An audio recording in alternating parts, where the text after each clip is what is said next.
Hello wears, அன்னைக்கு இதுக்கு வந்துட்டு இது இதில் செஞ்சது எருக்கம் வேரில் செஞ்சதுன்னு சொல்லியிருந்தேன்.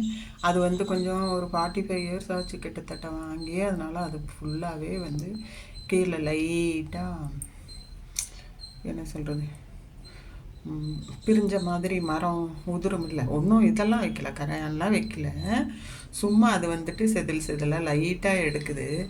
அதனால தான் இப்போ வந்துட்டு இதில் எடுத்து வைக்கிறோம். இப்போ வந்துட்டு வச்சுட்டு இன்றைக்கி வந்து ஃபஸ்ட்டு க்ரீன் பெயிண்ட் அதுக்கு கொடுத்துருந்தேன் லைட்டாக. அது அந்த மரக்கலர்னால க்ரீன் வந்து கொஞ்சம் கருங்க்ரீனாக தெரிஞ்சுது. அதனால் இன்றைக்கி எல்லோ பெயிண்டில் காதுக்கு, தும்பிக்கைக்கு வந்துட்டு அவங்களோட பூநூலுக்கு, கிரீடத்துக்கெல்லாம் எல்லோ கொடுத்தோம். அப்புறம் இந்த ஸ்பேஸுக்கும் உள்ளே நம்ம வந்துட்டு பிளாஸ்டர் ஆஃப் பாரிஸ் போட்டிருக்கோம்ல இந்த இடத்துக்கு, அது ஒயிட்டாக இருந்துச்சு. அதில் க்ரீன் அடிக்கலான்னு பார்த்தேன். க்ரீன் அடித்தோம்னா இதுலேயும் க்ரீனு அதுலேயும் க்ரீனு எடுபடாது. அதனால எல்லோ கலர் கொடுத்துருக்குறேன். பாருங்கள், இப்போ இப்படி தான் இருக்குது. சரியா? இன்னும் வேலைகள் இருக்குது. ஃபுல்லாக வேலை முடிச்சுட்டு நானும் காமிக்கிறேன் உங்களுக்கு. சரியா?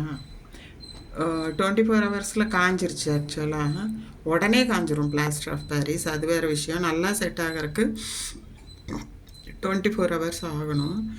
அது முடிஞ்சும் நான் 2 நாளாக கொஞ்சம் பிஸியாக இருந்ததுனால வீட்டில் இதெல்லாம் பண்ண முடியல. அப்புறம் இன்றைக்கி தான் இதைய செய்ய ஆரம்பித்து இப்படி முடிச்சிருக்கிறேன். பாருங்கள், மறுபடியும் ஃபர்தராக நான் ஒரு சில வேலைகள் செய்துட்டு அப்புறம் உங்களுக்கு கடைசியாக காமிக்கிறேன். இந்த பிள்ளையார் வந்துட்டு பீங்கான் மாதிரி, அவர் அப்படியே விடுறது தான் நல்லது. அதில் எதுவும் பண்ண வேண்டியதில்லை. இல்லைன்னா வேறு கலர் சேஞ்ச் பண்ணணும். என்னங்கிறது ஐடியா யோசிச்சுட்டு செய்யணும். ஃபீட்பேக் சொல்லுங்கள் கமெண்ட்ஸில். எது மாறுதல் உங்களுக்கு ஏதாவது ஐடியா தோணுனாலும் சொல்லுங்கள். இப்போதைக்கு இதுதான்.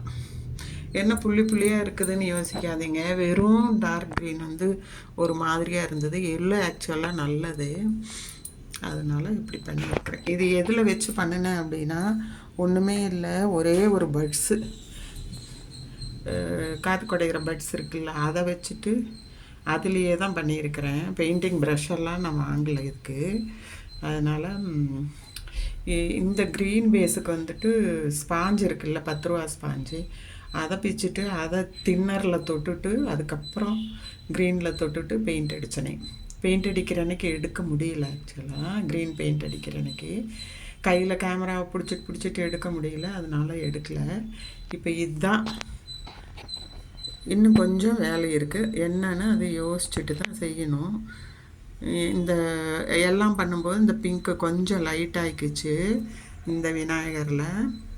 அதனால் வந்துட்டு இனி என்னன்னு யோசிச்சுட்டு அந்த பிங்க்குக்கு நெயில் பாலிஷே திரும்ப, இந்த ப்ளூவும் கொஞ்சம் கம்மியாயிருச்சு ட்ரெஸ்ஸில், இது மயிலோடது. அதனால் அதையும் பார்த்துட்டு அதுக்கு பிறகு தான் நம்ம பண்ண வேண்டி வரும்.